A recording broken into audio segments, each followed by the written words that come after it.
Hey, what is going on, you guys? It's your neighborhood friendly fishman Epic here, and today I've got a video which I've wanted to make for a while now. In light of my most recent video where I talk about the recent changes to the live wire, basically making it the strongest weapon in the game for melee, even though it's not a melee weapon, I think it highlights a point that I've been feeling for a while now, and I think today I'd like to discuss it with you guys in a civil way. Today we're going to be going over why I believe melee is a huge problem in Wonderlands that is only getting worse. But before we get into the video, I do have to make a living, so let's thank the sponsor of today's video, Raid Shadow Legends.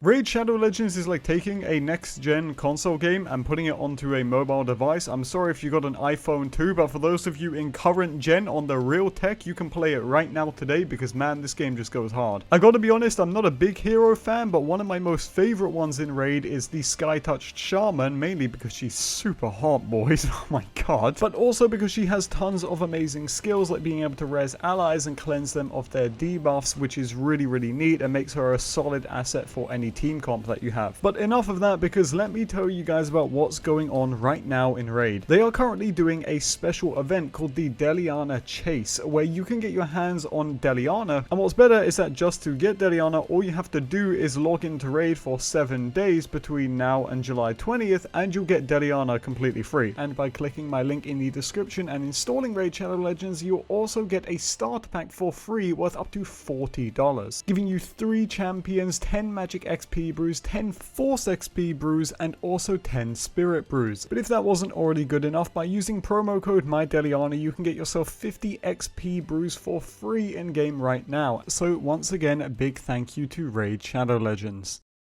So many people are familiar with how melee worked in Borderlands 3 and the infamous face puncher, which really just kind of tore the meta in half, and not a lot of people enjoyed the face puncher, mainly because it kind of just trivialized real melee. And then later on down the line in Borderlands 3 they added the Blade Fury, which made things even worse. Now when Wonderlands got announced, there was a lot of drama around melee, because at first when players saw melee weapons they were super excited, thinking that finally melee would get its own time to shine. You'd be able to walk around with these weapons, make really overpowered builds, and just really have more freedom, and more freedom than we had in Borderlands 3. However, it was then discovered in an interview with Matt Cox that melee was actually gonna be in the backseat in Wonderlands, and this was kind of our first clue that maybe we were wrong about what melee was going to be. Now, there were a lot of people like myself who at the time thought that this was just a miswording, but sadly it was not, because when Wonderlands came out, people did indeed find out that, yeah, melee was just kind of weak in comparison to pretty much everything else in the game. And then to make matters worse, we had stuff like the anti-melee bosses, which only made this problem more severe. I'm talking about bosses like Dryal, who just straight up can't be meleeed in certain phases until they teleport near you, which you have to wait around to happen. Or for example, the Dragonlord boss fight with Bernadette, where you can't even melee her. Like, she's just straight out of melee range. And there's other examples that we could use here to kind of describe how it almost felt like there was a lot of pushback against wanting the player to do melee full time, but as the community always does, we ended up figuring out that there were ways to make melee work. And one of the ways that were figured out rather early on in the game's life cycle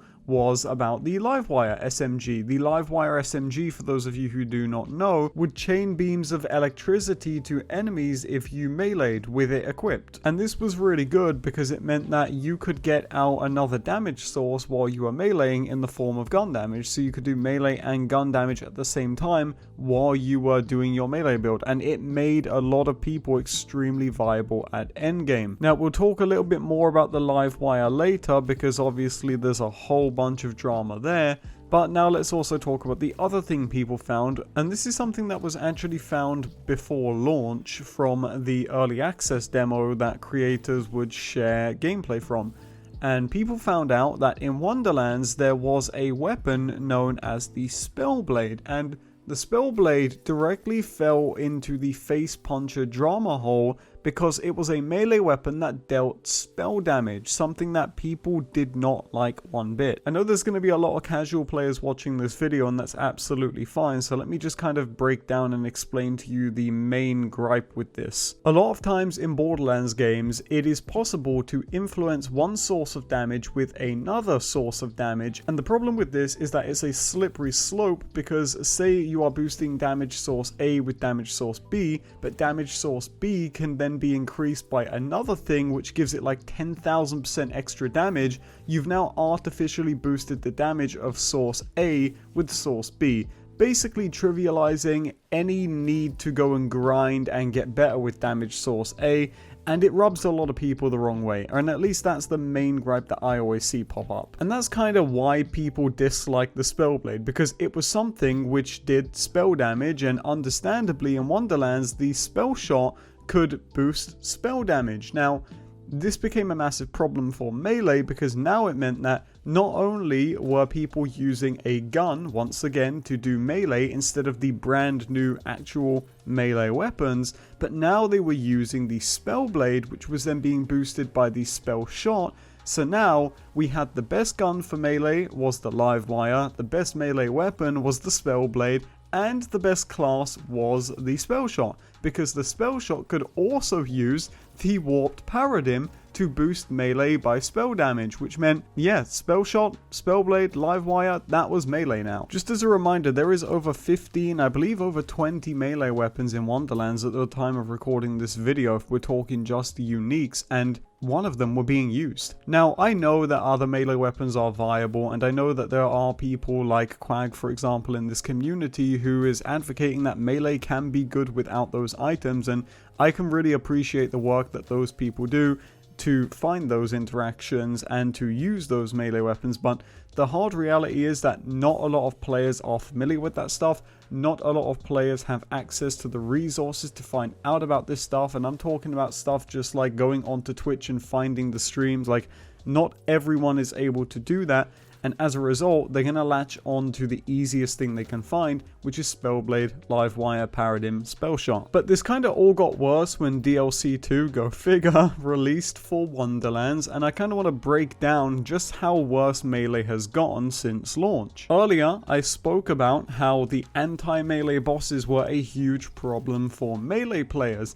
That only got worse in DLC 1, when the final form of Chums would fly up into the air out of melee range. You could melee him, but it was extremely difficult.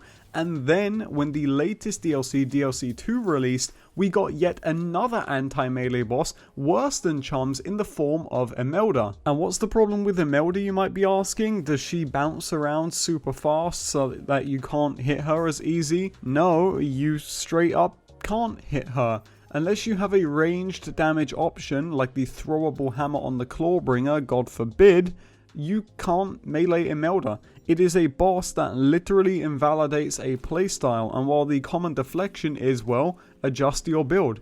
Not everyone wants to, and not everyone has the time to, and as a game developer, it's your job to understand this and sometimes account for this. But I don't believe that's what Gearbox did in DLC 2. Instead, we got a boss which, once again, I will say invalidates a whole playstyle, and to top it off, the fight isn't even that fun to begin with. From the aimbot attacks to the unfair levels of damage, it just doesn't really feel like a fun fight. But there was something else that happened in the patch that came with DLC 2, and I will say that at the time of recording this video it could have been changed, but regardless of whether or not it's been changed, I still want to talk about it because it is a main focal point of this video. In order to prevent the live wire working with the Stabbermancer's follow-up skill, something which would effectively tone down the power of the live wire, and I can respect that, Gearbox changed the live wire's melee chains to do melee damage, making it way more powerful than it ever could be with the Stabbermancer's follow-up skill. So we had the live wire going from dealing gun damage and melee damage at the same time to now dealing double the melee damage, double dipping into that formula. Now believe me, I am not a math teacher by any means, but I can keep this very simple for you guys. Allowing a gun to deal more melee than a melee weapon in a game where you've made melee weapons makes absolutely no sense.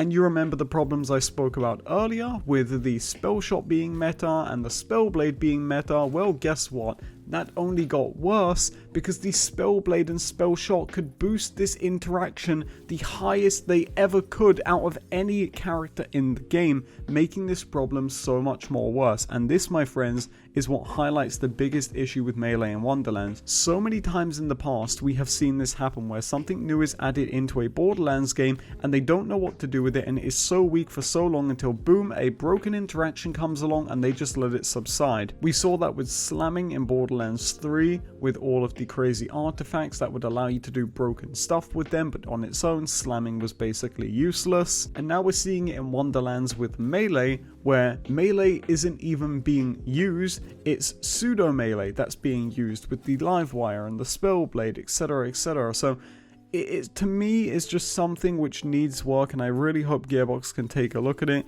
And I just kind of wanted to talk to you guys about it today because, for example, I would love to make an updated version of my Deathclaw build that everyone's been asking for since I posted the Livewire interaction, but I just don't want to. One, because I don't know if it's going to get changed next week. It could be changed at the time that this video goes up, who knows. It probably is, knowing my luck, but it just doesn't feel right to me, and I wanted to talk about it today because I really think Melee needs work in Wonderlands, and I would love to get your guys' thoughts on it. So with all that being said, that's going to do it for today's video. I really appreciate you guys. Thank you so much for all the support on the videos as of late, and I really just appreciate you guys sticking around as a whole. It does mean a lot to me. Until the next one, take it easy everybody, and I'll see you later.